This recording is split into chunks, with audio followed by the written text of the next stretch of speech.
A tourist who is a Muay Thai fighter decides to provoke a royal guard who was at his post with a few strikes. Little did he know that the guard would break protocol and he would leave humiliated. The London fog still hovered over Buckingham Palace when Rafael Tempestad Mendez stepped out of the black taxi, adjusting the wraps he kept permanently wound around his wrists, more for aesthetics than necessity, a constant reminder to himself and to the world of who he was. At 27 years old, 32 wins on his professional record, 28 by knockout, he had won titles on 3 continents. His name echoed in Muay Thai gyms from Bangkok to São Paulo, and he carried that reputation like a second skin. Shiny, impenetrable, and absolutely convinced that physical strength was the final measure of human worth. Take the opportunity to subscribe to the channel, leave your like, and drop a comment so I can return the favor with a beautiful heart.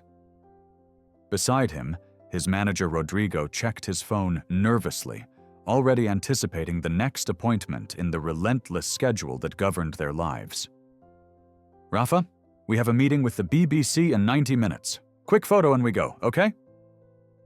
Rafael didn't even answer, his eyes already fixed on the royal guards who stood in their sentry boxes like sentinels from another century. The red uniforms shone under the morning light, the bearskin hats adding intimidating height to already imposing figures. But Rafael didn't see tradition or discipline or centuries of dedicated service. He saw only men standing still, motionless, and his fighter's mind, always seeking advantage, always measuring relative strength, instantly categorized them as inferior. After all, what was more impressive? Standing still wearing a fancy uniform or surviving 5 rounds against an opponent trained to break you? The choice didn't even seem close. He approached the nearest guard with that particular fighter's walk. Loose hips, weight always distributed for potential explosion, every step a silent declaration of controlled, violent capability. The guard was a man in his 40s, posture militarily erect, eyes fixed on a point beyond the tourists who were beginning to gather. His name was James Crawford, a 19-year veteran of the Queen's Guard, father of 2 children, and a man who had served 3 tours in Afghanistan before earning the privilege of wearing that red uniform tourists photographed without understanding the cost of every golden button. Rafael stopped a few meters away, beginning to stretch ostentatiously, exaggerated shoulder rotations, leg stretches that displayed the flexibility years of brutal training had forged. Some tourists noticed the intention before it even fully materialized and began to watch with that mix of uncomfortable anticipation and morbid curiosity that characterizes spectators of accidents about to happen. "Hey, soldier," Rafael said in Portuguese first, knowing the language barrier wouldn't matter because tone, that barely disguised challenging tone, transcended languages. Then he switched to English, laced with a Brazilian accent. "Do you really stand there all day? Like, is that real work?" James did not respond. He did not move. His eyes remained fixed on that distant point only he could see, a point that existed not in physical space, but in inner discipline, built through years of deliberate choices to serve something greater than personal comfort. He had heard variations of this provocation hundreds of times. Drunk tourists, bored teenagers, influencers desperate for viral content. Each one thinking they were original, that they were special, that it would be them who would finally make the motionless guard break composure. None of them understanding that immobility was not the absence of action, but its most refined form. Rafael interpreted the silence as validation of his superiority. He smiled at Rodrigo, who watched with an increasingly worried expression, then turned his full attention back to James. "I'll show you what real discipline looks like," he said, and began to shadowbox Muay Thai. The movements were undeniably beautiful. Years, no, decades if you counted from when Rafael first entered a gym at 12 years old in a São Paulo favela running from an alcoholic father, of brutal refinement, had turned each strike into an expression of violent efficiency. A jab that cut the air with an audible sound, a straight right that came from the whole hip, not just the arm, a hook that followed the perfect angle, and then the strikes that made Muay Thai unique. A knee rising with force that would break ribs, an elbow that would come down and open deep cuts, a roundhouse kick with the shin, not the foot, never the foot, always the shin hardened by years of conditioning against heavy bags and tree trunks. That sounded like a wooden stick cutting through the atmosphere. Each strike stopped centimeters before where James stood, but the implied threat was clear. Raphael was demonstrating not only skill, but control. He was saying without words, "I could hurt you, easily, at any moment. The only reason you're safe is because I allow it." More tourists stopped now, phones emerging from pockets and bags, digital documentation beginning immediately because nothing exists in the modern world until it is captured and shared. Raphael noticed the cameras and performed even more, adding unnecessary but visually impressive spins, combinations no fighter would use in real combat, but that looked spectacular to untrained eyes. Rodrigo stepped closer, voice low but urgent. "Rafa, man, this is not a good idea. Those guards are real military. There are protocols. If you cross some line..." "What line?" Raphael cut him off, not even stopping his movements. "I'm not touching him. I'm just exercising. It's not illegal to exercise in public, is it?" He smiled that smile that had charmed sponsors and irritated opponents throughout his career. "Relax, Rodrigo. Just a little fun before the boring interview." But it wasn't fun. Not really. It was something deeper and uglier. It was a need for validation through domination, to prove superiority not through legitimate achievement, but through diminishing others. It was the same impulse that made Raphael humiliate beginner sparring partners at the gym, that made him craft elaborate trash talk before fights, that made him unable to simply exist without constantly measuring himself against everyone around and making sure he came out superior in comparison. It was emptiness disguised as confidence. It was insecurity masked as strength. James Crawford watched all of it through peripheral vision trained to capture movement, even while the eyes remained fixed ahead. He had seen this type of man before, on military bases, in bars near barracks, in conflict zones where some soldiers confused authorization to use violence with obligation to use it.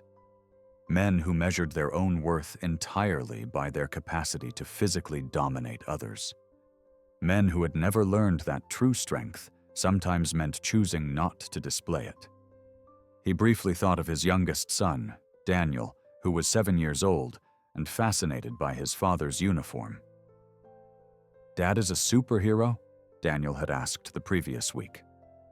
James had knelt to get at his son's height, had looked into those big, sincere eyes, and had said, "Not a hero, son, just a servant. Heroes do extraordinary things. Servants do ordinary things with extraordinary dedication. There's an important difference." Daniel had frowned, processing. "But you protect the Queen." "Yes. And every person who passes by here, and the history this place represents, and the idea that some things are worth serving even when no one is watching, even when no one thanks you, even when people try to make you look small." James had gently touched his son's face. "Remember that, Daniel. When someone tries to make you feel small, it's usually because they feel small inside. Truly great people lift others up. They don't need to diminish them."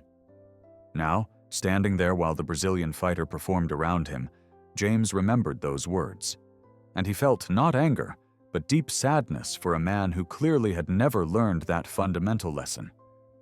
Raphael was getting bolder now, his strikes coming closer, sometimes passing so near they displaced air that touched James's uniform.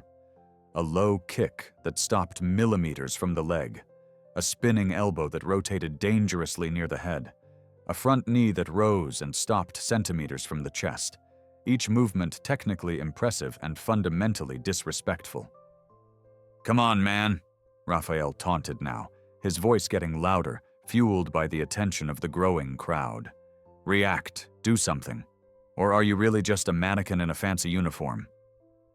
He turned to the tourists filming. "Folks, witnesses, I tried to make the British robot work, but I think the battery died." Some in the crowd laughed. Others looked uncomfortable. An elderly British couple shook their heads in obvious disapproval and walked away, the woman muttering something about foreigners' lack of respect. A young Japanese woman lowered her phone, seeming genuinely disturbed by the escalation of the situation. But Raphael wasn't paying attention to any of that. He was lost in his own performance, in the adrenaline of attention, in the familiar rush of dominating space and demanding that everyone around recognize his presence, his importance, his power. It was the same feeling he sought in the ring, that moment when the opponent broke not only physically, but psychologically, when you saw in their eyes that they knew they were beaten. He lived for that moment. He had built an entire identity on top of it. And now he wanted to extract that moment from a man who could not fight back. That was when James Crawford did something he did only in very specific circumstances, when provocation crossed lines into genuine disturbance of public order, or when he assessed that intervention would serve a greater educational purpose. Maintaining absolutely upright posture without moving his body a millimeter, he spoke. His voice was low, controlled, each word articulated with the precision of a man accustomed to giving orders in chaotic environments. "Sir, I will politely ask you to maintain an appropriate distance from the guard post." The crowd fell instantly silent. Raphael froze in the middle of a roundhouse kick, foot still suspended in the air. It was rare, very rare, for guards to speak.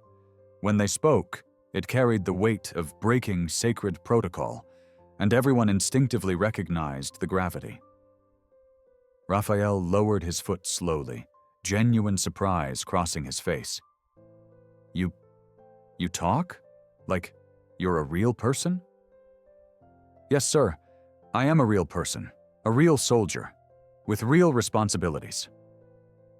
James kept his eyes fixed ahead, but his voice carried authority that came not from volume, but from absolute conviction.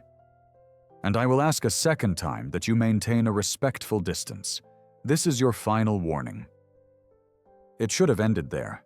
Anyone with basic self-preservation or respect for authority would have stepped back, murmured an apology, walked away. But Rafael Tempestade Mendes had spent his entire career being rewarded for not backing down, for never showing weakness, for always pressing advantage. And in this moment, with cameras recording and his ego inflated by attention, his combat instinct overrode any residual wisdom. "Or what?" he said, taking a deliberate step closer, completely invading James's personal space now. "What are you going to do exactly? Arrest me with that rifle that probably isn't even loaded? Knock me out with that ridiculous hat?" He laughed, turning to the crowd. "Folks, he's threatening me.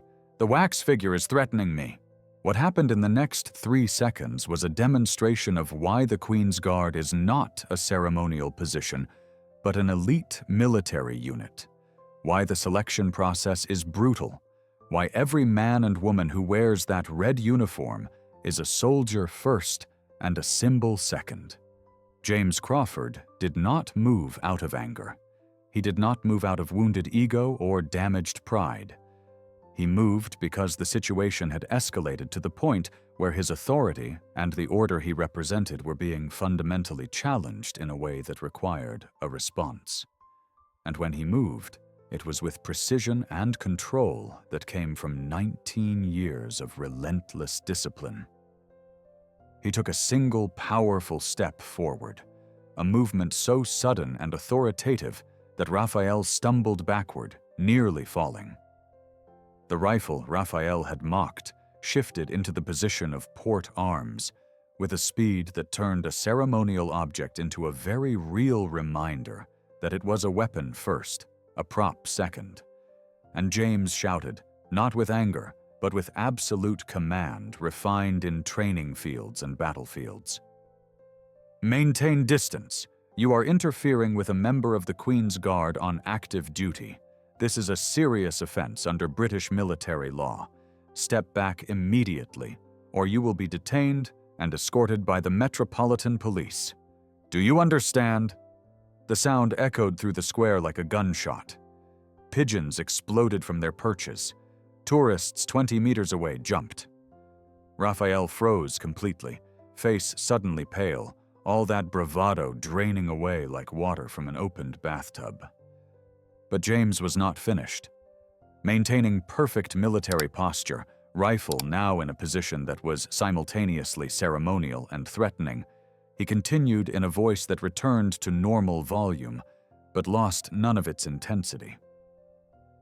"This uniform you consider ridiculous was worn by men who died defending this nation in 2 world wars, in the Falklands, in conflicts across 4 centuries.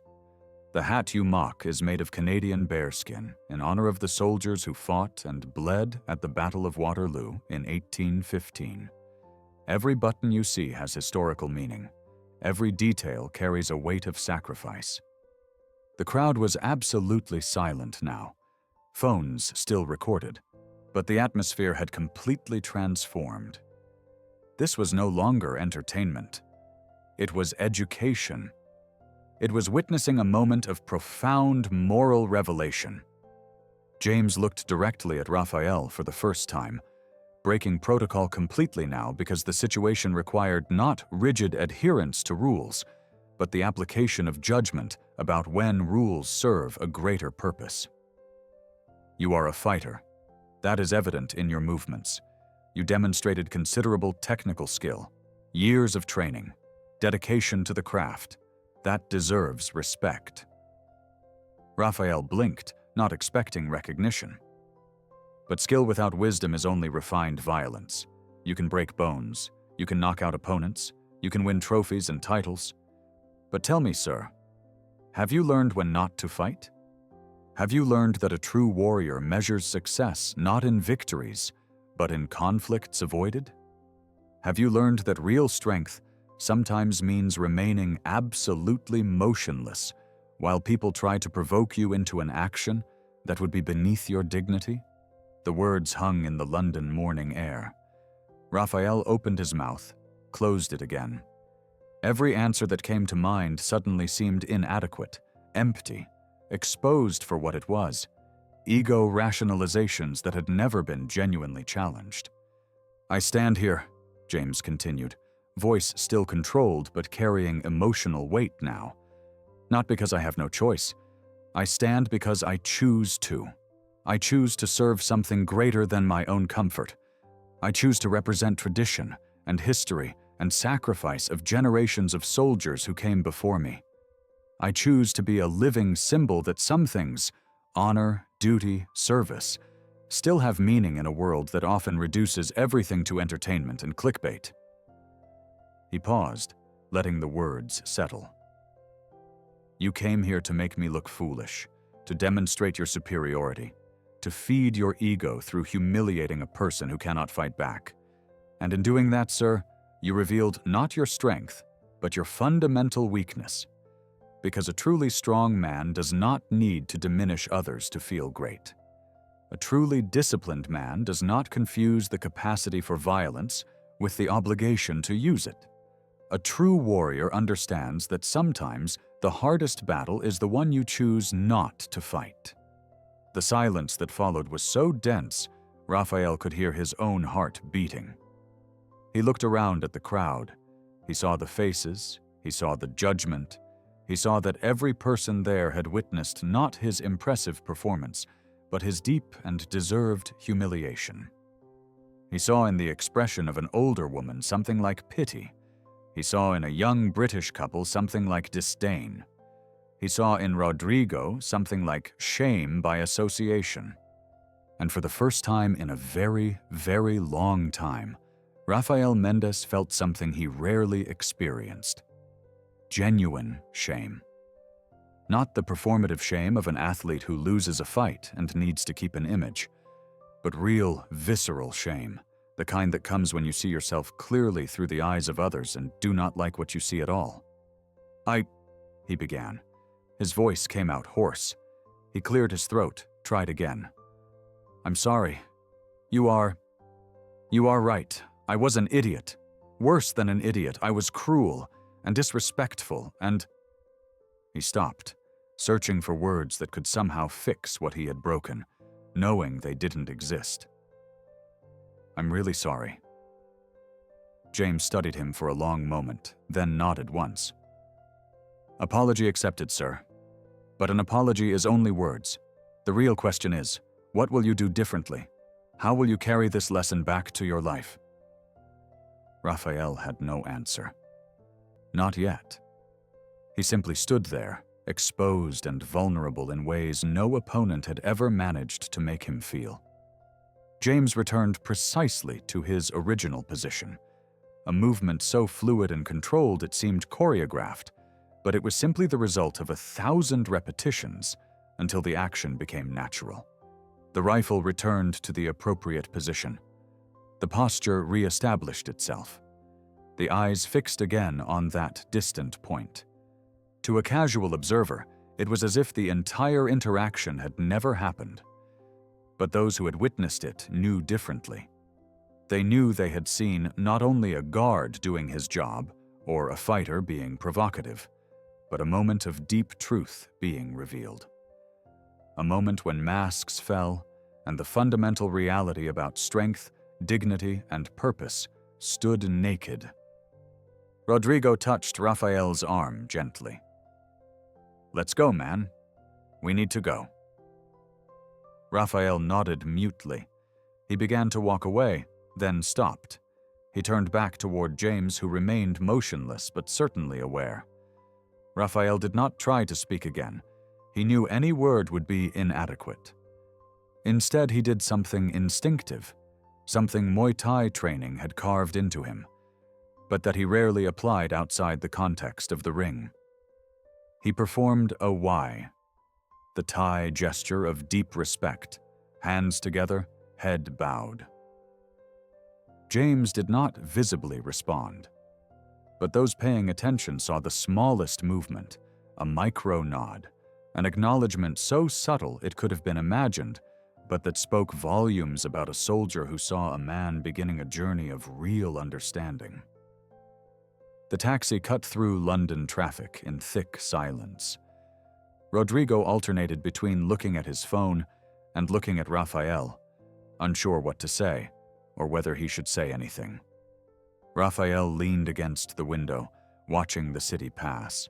Historic buildings that had survived world wars, bridges that carried the weight of centuries, streets where generations had walked before him. For the first time, he truly saw all of it not as a backdrop for his own adventures, but as testimony to things that persisted far beyond individuals. Let's cancel the BBC interview, Rafael finally said, his voice low. Rodrigo almost dropped his phone. What? Rafa, that's a big interview. International exposure. It's been scheduled for months. I know. Cancel it anyway. Or better, reschedule. Rafael turned to face his manager. Rodrigo, I can't go sit in a studio and talk about discipline and dedication and martial art when I clearly don't understand anything about what those words really mean. Rodrigo studied Rafael's face, seeing something he had never seen in 4 years working together. Genuine vulnerability, deep questioning. All right, he said slowly. All right, I'll handle it. But Rafa, man, you're going to have to explain to me what exactly happened there. Because I've seen you humiliate opponents verbally, I've seen you intimidate people, and I've never seen you back down before. Rafael took a deep breath. What happened is that for the first time, someone showed me a mirror and forced me to see who I really am when you strip away all the falseness. And I didn't like what I saw at all. The taxi stopped at a traffic light. A group of students crossed the crosswalk. immaculate uniforms, and the teacher guiding them patiently. Raphael watched, thinking about education, about how those children were learning rules and structure and respect for things bigger than themselves. When had he learned that? Or had he never learned it, only gotten good at performing success while staying empty inside? "Take me to Hyde Park," he instructed the driver. "I need to walk. Think." Hyde Park was moderately full, retirees feeding ducks, executives on lunch break, and tourists taking photos. Raphael walked aimlessly for 20 minutes before finding an isolated bench near the Serpentine. Rodrigo sat beside him, respecting the silence but present. Finally, Raphael spoke. "Do you know how many times I humiliated training partners at the gym? How many times I used strength not to teach but to dominate? How many times I treated people, waiters, drivers, anyone I thought was beneath me, like extras in my own epic story?" Rodrigo didn't answer because they both knew the answer. Many times. Too many times to count. "That guard," Raphael continued, "he stood there and let me do the whole show. He could have stopped me earlier. He could have humiliated me earlier. But he waited. Gave me enough rope to hang myself completely. And then, when he finally spoke, it wasn't with anger. It was with sadness, almost. Like a teacher disappointed with a student he knows can do better." He grabbed a handful of grass, let it run through his fingers. And everything he said was true. Brutally, embarrassingly true. I spent years building an identity based on being stronger, faster, more violent than others.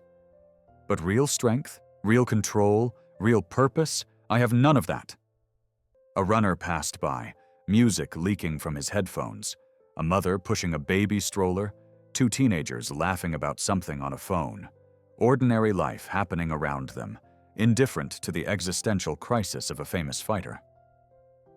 "So what do you want to do?" Rodrigo asked. "Because I'll be honest, Rafa, I can't fix this for you. This is internal. This is you deciding who you want to be." Raphael nodded slowly. "I want to go back." "Go back? Go back where?" "To Buckingham. I want to watch, not to provoke, not to put on a show, just to understand, to see what it really means to stand there day after day, serving something bigger than yourself."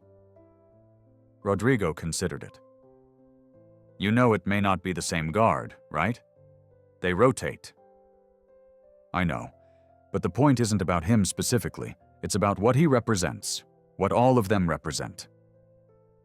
Raphael turned to Rodrigo. "You're going to think I'm crazy, but I think I need this. I need to sit and watch and really absorb what it means to have discipline that isn't about performance, that doesn't seek applause or recognition, that simply exists." They returned to Buckingham Palace an hour later. The shift had changed. Different guards were on duty now, including a young one who looked no older than 25. Raphael found a spot against the iron fence at a respectful distance and stayed. Not taking photos, not putting on a show, just observing. 15 minutes passed. His feet began to hurt, an irony not lost on him, an elite athlete struggling simply to stand still. 30 minutes. He watched tourists approach, take selfies, and move away. Life flowing around the guards who remained absolutely motionless, anchors of constancy in a world of perpetual movement. An elderly woman approached him, British, certainly, by the accent when she spoke. "You've been here a while. Most tourists stay 5 minutes and leave." Raphael smiled sadly. "I'm not really a tourist, or I don't know what I am. I'm trying to learn something." The woman studied him with perceptive eyes that had seen a lot of life. "My husband was a Royal Guard, served 22 years before retirement. He passed away 3 years ago." "I'm sorry," Raphael said sincerely. "Don't be. He lived a life of meaning, a life of purpose." She looked at the guards, something melancholic but also proud in her expression. people look and see men in pretty uniforms standing still. They don't see the hours of training, the sacrifices, the daily choices to put duty above comfort. My Edward used to say the hardest part wasn't the physical discomfort. It was choosing daily to serve when no one really noticed, when there was no applause, when the only reward was knowing you did what you promised you would do. Raphael felt a tightness in his throat. How did he keep it up? For 22 years? The woman smiled. Because it wasn't about him. It was about something much bigger. And once you find something like that, something worth serving regardless of personal recognition, well, everything gets easier. Because you stop measuring your days in terms of what you gain and start measuring in terms of what you contribute. She touched Raphael's arm gently. You look like a man at a crossroads. Whatever you're looking for, I hope you find it. And then she walked away, leaving Raphael with turbulent thoughts and something like budding hope. Rodrigo had gone to get coffee, returning with 2 cups. Still here? Still here. Raphael accepted the coffee gratefully. Rodrigo, I need to ask you something honestly, and I need you to be honest back. Always am. No, you aren't. You tell me what I want to hear because I'm your client and your paycheck, but now I need the real truth. Raphael took a sip of coffee, gathering courage. When you see me interacting with people, staff at the hotel, drivers, anyone who is serving, what do you see? Rodrigo stayed quiet for a long time. When he spoke, his voice was careful but honest. I see you treating them as invisible at best, inconveniences at worst. I see you assuming that because you have money and fame, you're above basic courtesy. I see you. He paused, then continued. I see you acting exactly like those rich bullies who probably treated you badly when you were starting out. You became what you hated, Rafa. Except now you're the one with power. The words hit like a well-placed punch to the body. Raphael closed his eyes, absorbing their pain. Thank you, he said quietly, for finally being honest. Sorry if... No, don't apologize. I needed to hear that. Raphael opened his eyes, looking directly at Rodrigo. And I need you to keep being honest, because I'm going to try to change, really change, and it will be easy to slip back into old patterns. I need you to call me out when it happens. I can do that, Rodrigo said. But, Rafa, real change. That comes from inside. I can't do it for you. I know. They stayed there until the light began to change, afternoon sliding into evening. Raphael watched the changing of the guard, an elaborate ritual executed with precision that came from a century of tradition. He watched new guards take their positions, watched those leaving march away with the same discipline with which they had served.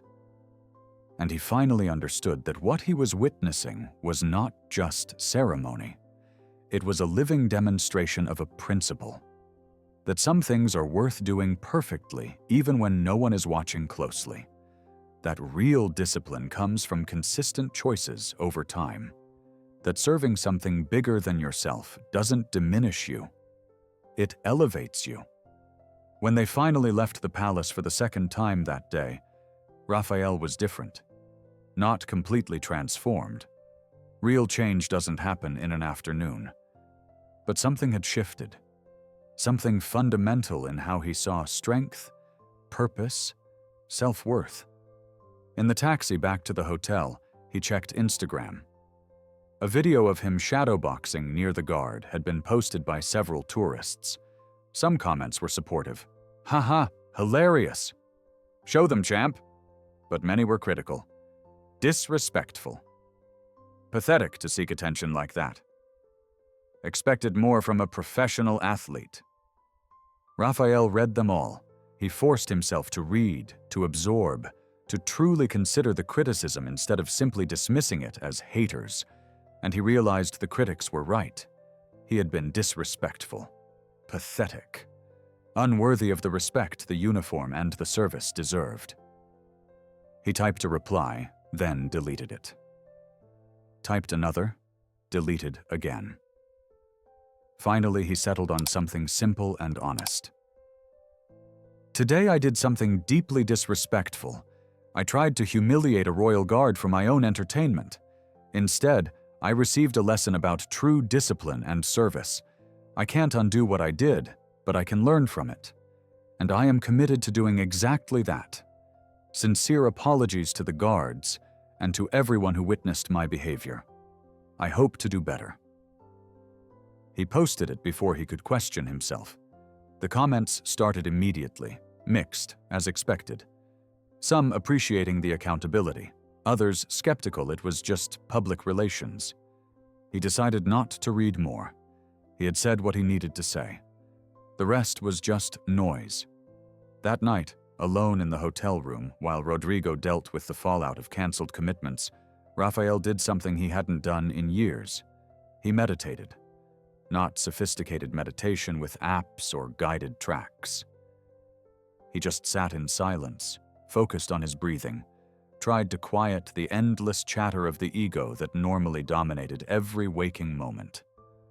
It was brutally difficult. His mind kept returning to the incident, to the embarrassment, to defensive justifications. The guard overreacted. It wasn't that bad. People are too sensitive. But each time those thoughts arose, he gently moved them aside, returning to the breath, returning to the present moment. And in the silence, something began to emerge. Not a dramatic epiphany, just the quiet recognition of a simple truth. He had spent his whole life running. Running from childhood poverty, from the pain of an abusive home, from the feeling of never being good enough. And he had used Muay Thai, first as escape, then as identity, to never have to stop running, never have to truly confront the emptiness driving all that endless conquest. The guards weren't running, they were standing, choosing stillness. And in that stillness they found something Rafael had never had. Peace that comes from knowing exactly who you are and what you serve. The next morning, Rafael woke up early. He trained, not with his usual aggressive intensity, but with a different focus. Each jab wasn't about power, but about precision. Each movement wasn't about dominating space, but about understanding space. It was a subtle change, but a significant one. After the shower, he told Rodrigo, "I want to visit a local Muay Thai gym. Not to train with pros, I want to see where beginners train." Rodrigo found a small gym in East London, a place without glamour, with worn equipment and the familiar smell of sweat and determination. When Rafael walked in, some people recognized him. Immediate excitement. But he cut off any hero worship. "I'm not here for a show," he told the owner, a middle-aged Thai man named Somchai. "I'm here to learn, to remember why I started Muay Thai in the first place." Somchai studied him carefully. "Why did you start?" Rafael thought of the 12-year-old boy in a São Paulo gym, scared, angry, lost. To escape, to find something that made sense when nothing else did. "And now? Why do you continue?" A harder question. Rafael could say because it was a career, because it was income, because it was identity. But trying to apply the honesty he had committed to, he said, "I don't know anymore. I think somewhere along the way I forgot the original reason and replaced it with ego and conquest, and now I'm trying to rediscover what it's really about." Somchai nodded slowly. Muay Thai, true Muay Thai, is about much more than fighting. It's about respect, discipline, understanding when to use strength and when to choose not to use it. Martial art without those elements is just violence. "A guard told me something similar yesterday," Rafael said. "Smart guard." Somchai gestured toward the ring where the beginners were training. "You want to help? Not as a star showing off, as a teacher sharing knowledge with humility?" Rafael looked at the beginners, boys and girls of different ages, some clearly struggling with basic technique, all sweating, all trying. And he saw himself there, saw who he had been before wins and titles, and recognition turned discipline into arrogance. "Yes," he said, "I would like that very much."